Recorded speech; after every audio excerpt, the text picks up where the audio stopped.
The Rock, John Cena, Dave Bautista. What do these guys all have in common? They're all WWE champions who somehow turned into Hollywood movie actors. And while these guys, John Cena and Dave Bautista, have both been in some really good shows and are both considered to be super talented actors, this man, The Rock, has been labeled a typecast. Because this man plays the exact same person in every single movie he's ever been in. The Game Plan, Get Smart, Race to Witch Mountain, The Other Guys, Tooth Fairy, Fast and Furious, San Andreas, Jumanji, Jungle Cruise, Black Adam. Bro, even in his cartoons, Moana and DC Super Pets, he's playing this same exact guy. However, something just happened.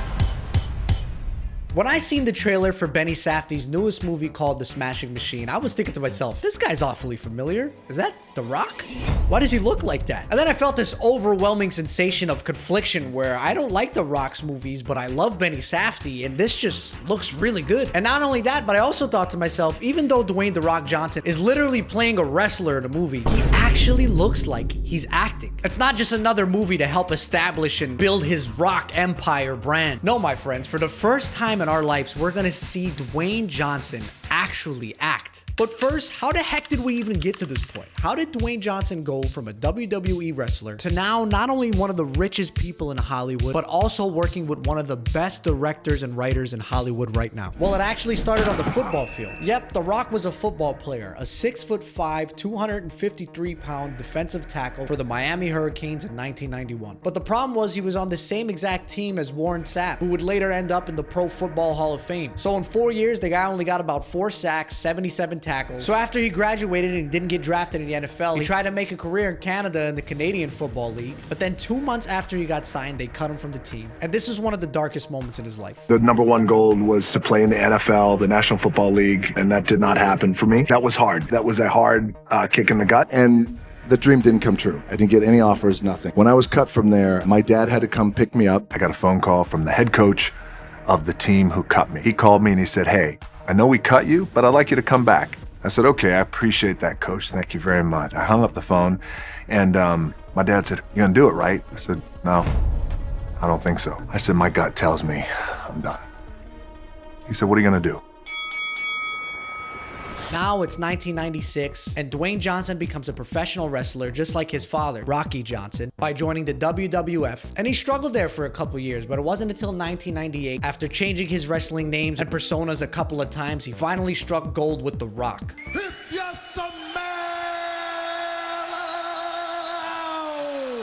What the Rock? From there, this man took over the wrestling world, became a champion, and as he was gaining more popularity and fame, he somehow landed his first acting job at a TV show called That 70 Match. You know, I got a son, and one day he's gonna become the most electrifying man in sports entertainment.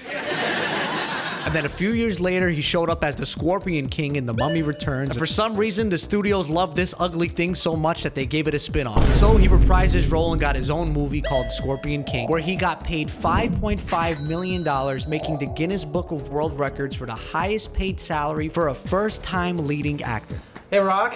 How you doing? Your first starring role, your big vehicle, your big break, and your first word in the movie.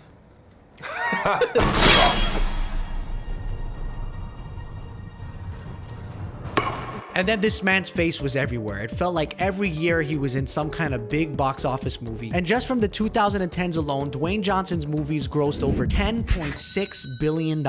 And then he landed the role of Black Adam, and he tried to bring back Zack Snyder's DC Universe again with Henry Cavill, and that was just a complete disaster. So The Rock was starting to become a meme. He failed to become a superhero, and his Hollywood reputation was starting to die. So he needed something big. He needed something that completely changed everybody's opinion about him. He needed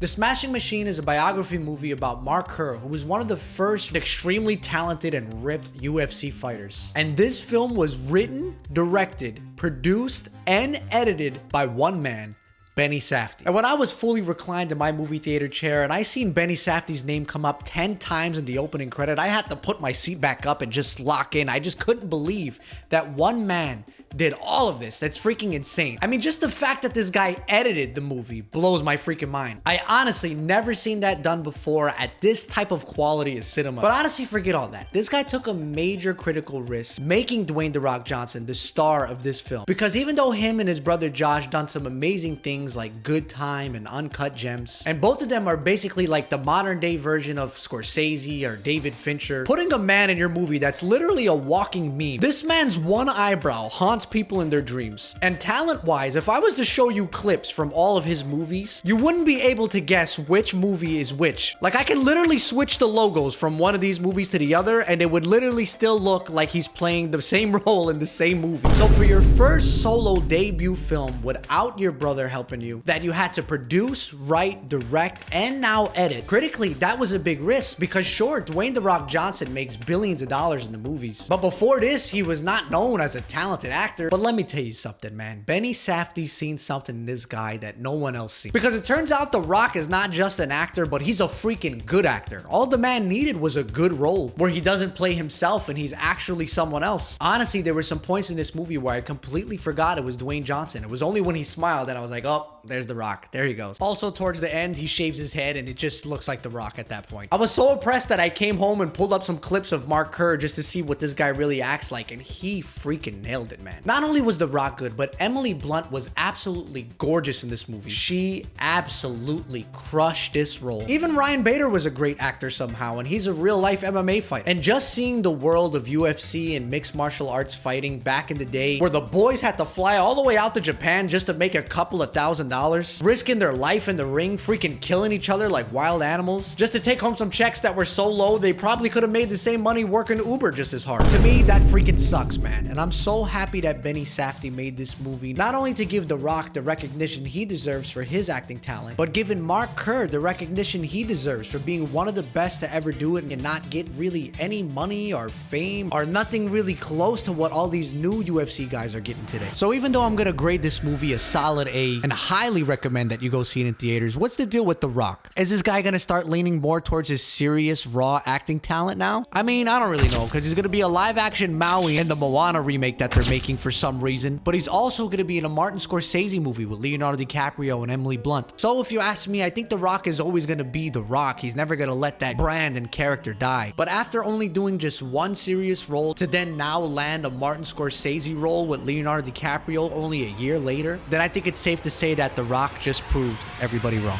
Really, the two things I want to say are, you got to be the hardest workers in the room, and don't f the opportunity up. But before we end this video, I just want to thank my sponsor, Nobody. I don't got a sponsor. This is a brand new channel, but I'm giving away a PS5 or the game console of your choice. All you got to do is hype up this video, take a screenshot of it, follow and send that screenshot to me on Twitter, and that's it. I'll be posting the winner here and on Twitter. But again, this is a new channel, so do me a favor. Don't like this video. Don't subscribe. Take care. God bless.